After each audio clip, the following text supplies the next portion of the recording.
Your name I never know as we get down in the road below. Caught up in an overflow. Night ends are gone. Why are you look at me? Say Aduh, kakiku sakit, berdarah. Papa itu kena serangan jantung, dibawa ke rumah sakit.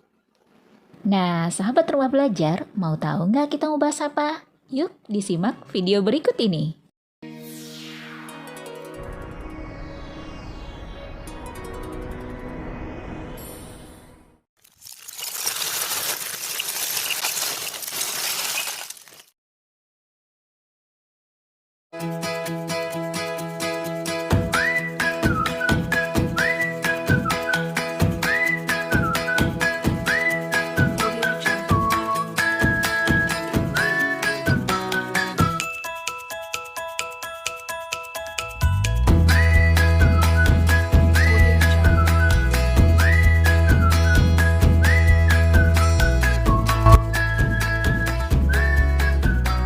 Assalamualaikum sahabat rumah belajar. Halo, apa kabar?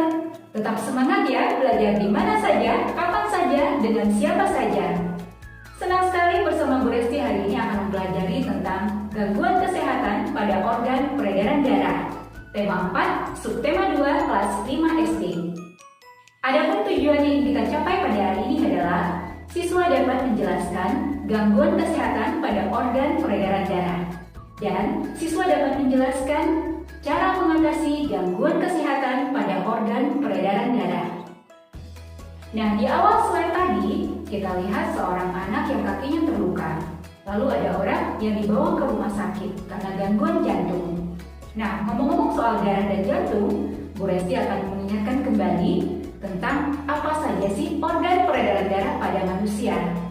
Ya, organ peredaran darah pada manusia ada jantung dan pembuluh darah, kemudian ada darah.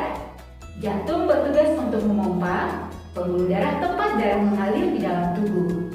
Kemudian darah berfungsi untuk mengantarkan oksigen, mengangkut sari makanan dan juga mampu membunuh kuman penyakit. Nah, sahabat rumah belajar, pada hari ini Bu Resti akan menjelaskan lebih lanjut apa saja sih gangguan yang terjadi pada organ peredaran darah. Kemudian bagaimana cara kita bisa mengatasinya.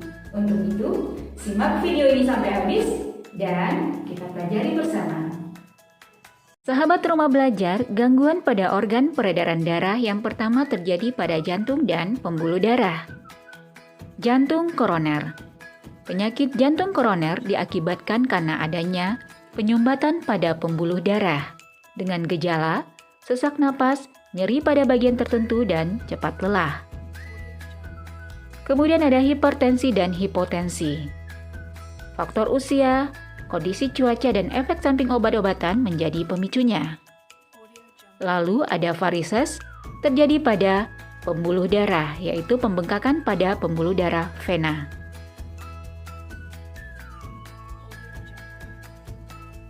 Selanjutnya yang terjadi pada darah, biasanya adalah anemia, yaitu kekurangan zat besi, dan gangguan pembuatan sel darah merah pada tulang. Gejala cepat lelah, lemas, sakit kepala, dan wajah terlihat pucat. Juga ada leukemia. Ini adalah ketika sel darah putih lebih banyak daripada sel darah merah. Kemudian demam berdarah. Demam berdarah karena terinfeksi virus Dengue yang menyerang trombosit. Virus Dengue disebarkan melalui gigitan nyamuk Aedes aegypti. Gangguan kesehatan pada darah karena faktor keturunan. Yang pertama ada hemofilia. Hemofilia adalah penyakit keturunan yang menyebabkan tubuh kekurangan protein yang dibutuhkan dalam proses pembekuan darah. Kemudian ada thalassemia, yaitu kelainan pada darah yang tidak dapat memproduksi cukup hemoglobin.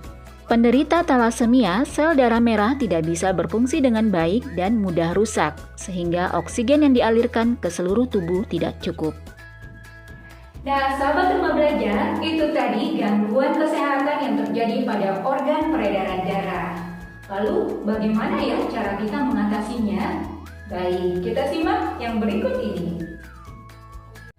Cara mencegah gangguan kesehatan organ peredaran darah.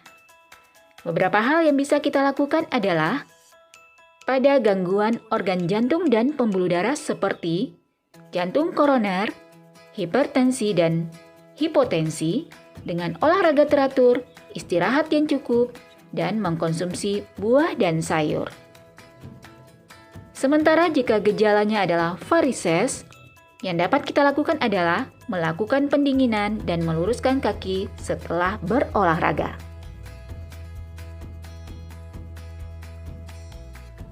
Pada darah, anemia dapat dicegah dengan mengkonsumsi makanan yang mengandung zat besi seperti bayam dan kacang-kacangan. Leukemia dapat dicegah dengan pola hidup sehat, makan makanan yang bergizi, dan berolahraga. Sementara itu, demam berdarah dapat dicegah dengan 3M, yaitu menguras tempat penampungan air, mengubur barang bekas, menutup tempat penampungan air, dan menghindari gigitan nyamuk. Talasemia tidak dapat disembuhkan, hanya bisa transfusi pada kondisi tertentu. Hemofilia dengan cara menghindari perdarahan. Sahabat Rumah Belajar, itu tadi gangguan kesehatan pada organ peredaran darah dan cara mengatasinya. Sudah paham ya? Nah, agar sistem peredaran darah kita menjadi lebih sehat, ada beberapa hal yang perlu kita lakukan. Di antaranya, yang pertama, memakan makanan yang bergizi. Kemudian istirahat yang cukup, dan jangan lupa berolahraga. Dengan demikian, sistem peredaran darah kita akan menjadi lancar dan kita akan selalu sehat. Demikianlah materi kita pada hari ini tentang gangguan kesehatan pada organ peredaran darah. Jangan lupa untuk menambah pengalaman belajar, silahkan berselancar di portal Rumah Belajar. Belajar di mana saja,